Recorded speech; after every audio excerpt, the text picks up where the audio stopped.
मी पंजाबकडे हवामान अभ्यासक मुक्काम पोस्ट गुगळी धामणगाव तालुका शिरूर जिल्हा परभणी. आजपासून बरेच शेतकऱ्याचे अंदाज येत आहे. राज्यामध्ये म्हणजे एकंदरीत परिस्थिती बघायची झाली तर राज्यामध्ये ते 11 जुलैपर्यंत चांगला पाऊस पडणार आहे आणि जास्त म्हणजे सांगायचं झालं तर 7, 8, 9, 10 जुलैला जरा जास्त प्रमाणात पाऊस पडणार आहे. म्हणून हा अंदाज सर्व शेतकऱ्यांनी लक्षात घ्यायचा.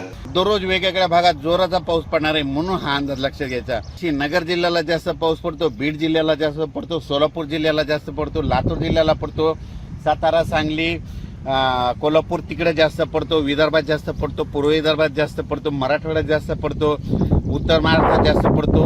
म्हणून हा अंदाज सर्व शेतकऱ्यांना लक्षात घ्यायचा. आणि योगायोगाने यावर्षी त्याच्यामुळे यावर्षी चांगला पाऊस राज्यात पडणार आहे म्हणून हा अंदाज लक्षात घ्यायचा. म्हणून सर्व परत सांगतो की राज्यामध्ये ते 11 जुलैपर्यंत राज्यात चांगला पाऊस पडणार आहे. म्हणजे वडी नाले वाहणारा पाऊस असणार आहे. दररोज वेगवेगळ्या भागात पडन पण पाणीच पाणी होणार आहे म्हणून हा अंदाज सर्व शेतकऱ्यांना लक्षात घ्यायचा. जोरदार पाऊस पडणार आहे, वडी नाले वाहणारा पाऊस पडणार आहे. ठिकठिकाणी छोटे छोटे तळे असेल तर त्याच्यामध्ये पाणी येणार आहे म्हणून हा अंदाज लक्षात घ्यायचा. एकंदरीत परिस्थिती बघायची झाली तर राज्यामध्ये म्हणजे सध्या आता एकदम पाऊस एकदम बंद होणारच नाही, चालूच राहणार आहे म्हणून हा अंदाज सर्व शेतकऱ्यांना लक्षात घ्यायचा. अचानक वातावरणात बदल झाला तर लगेच एक मेसेज दिला झाला आहे.